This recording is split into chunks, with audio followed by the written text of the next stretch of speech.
Terima kasih kerana masih menonton Sudut Pandang. Terus saja kepada YB. Okey, saya melihatnya beginilah.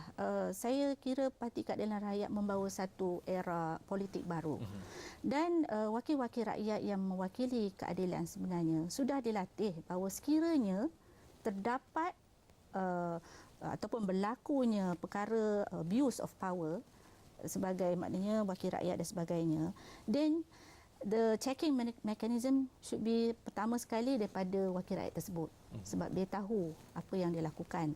Dalam kes saudara Fairuz, sebenarnya Angkatan Muda Keadilan sendiri membuat satu laporan kepada MACC bahawa ada berlaku abuse of power lah, dan kemudian MACC mengambil laporan tu dan membuat siasatan. Itu yang berlakulah dalam proses sebelum dia meletakkan jawatan dia sebagai timbalan Ketua Menteri. Dan saya melihat ini satu langkah yang berani, sebab berani berhadapan dengan perkara yang benar lah. Kalau kita rasa kita telah terbuat salah dan kita mengaku, tidak payah menutupnya ataupun menyembunyikannya. Sebab inilah yang kita nak hidupkan di dalam apa yang kita katakan politik barulah.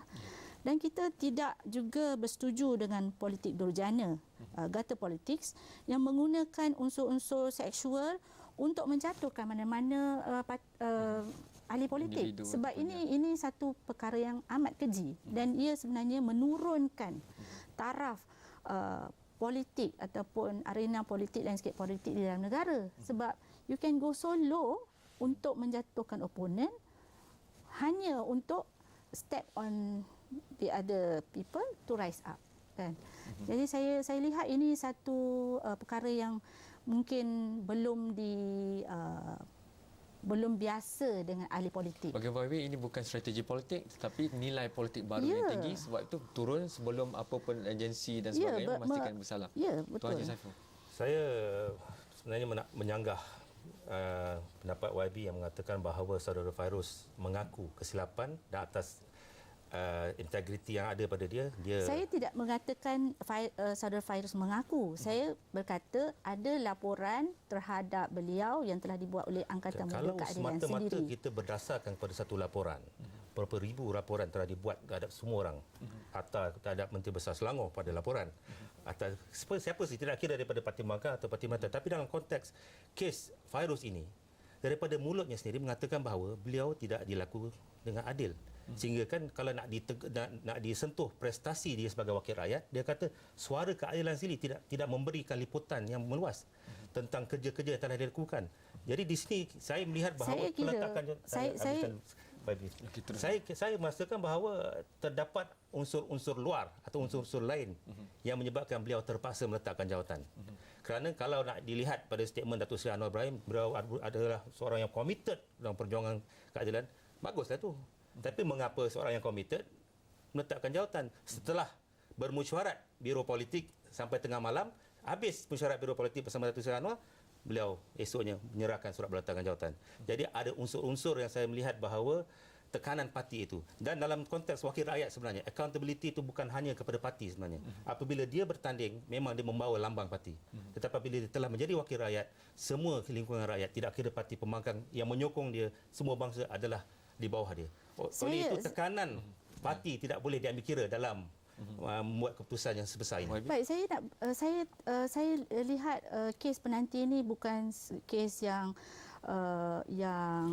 seserius seperti kes yang berlaku di negeri Perak. Saya rasa kita sudah cuba nak lupakan yang 3 wakil rakyat yang telah berpindah parti, melompat dan sebagainya menjadi wakil rakyat bebas, dengan tuntutan dan desakan rakyat menuntut supaya mereka diberi peluang untuk memilih wakil rakyat yang baru. Tetapi suara rakyat ini tidak didengari. Saya rasa ini satu blaring ataupun satu perkara yang sangat jelas,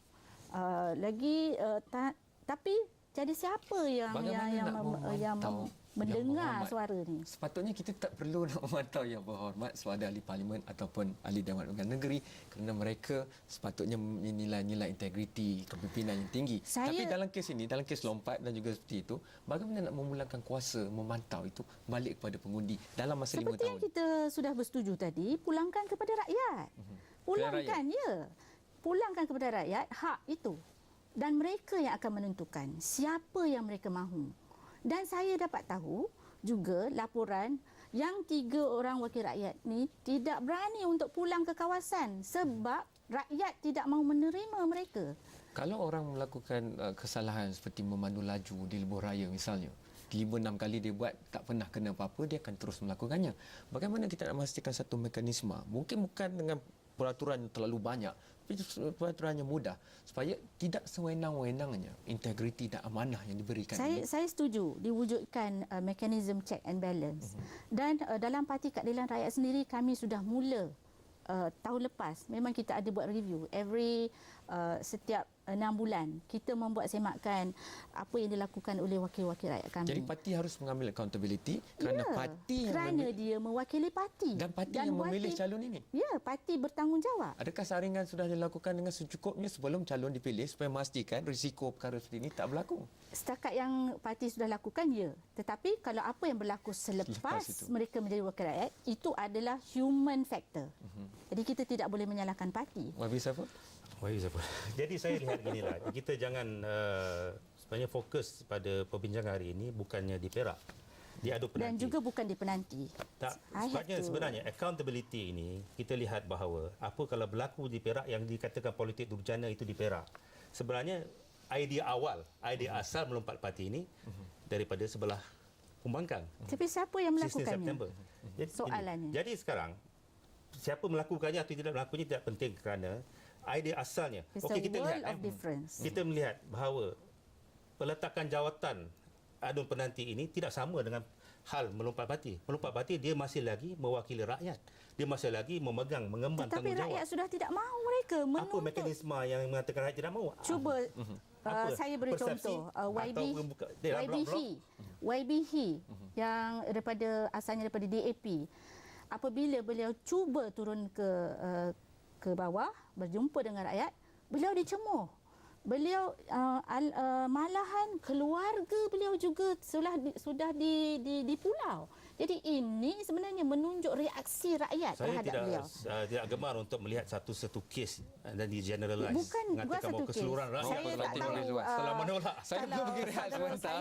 Apabila saya kembali nanti kita boleh sambung. Mengikuti perkembangan dan kita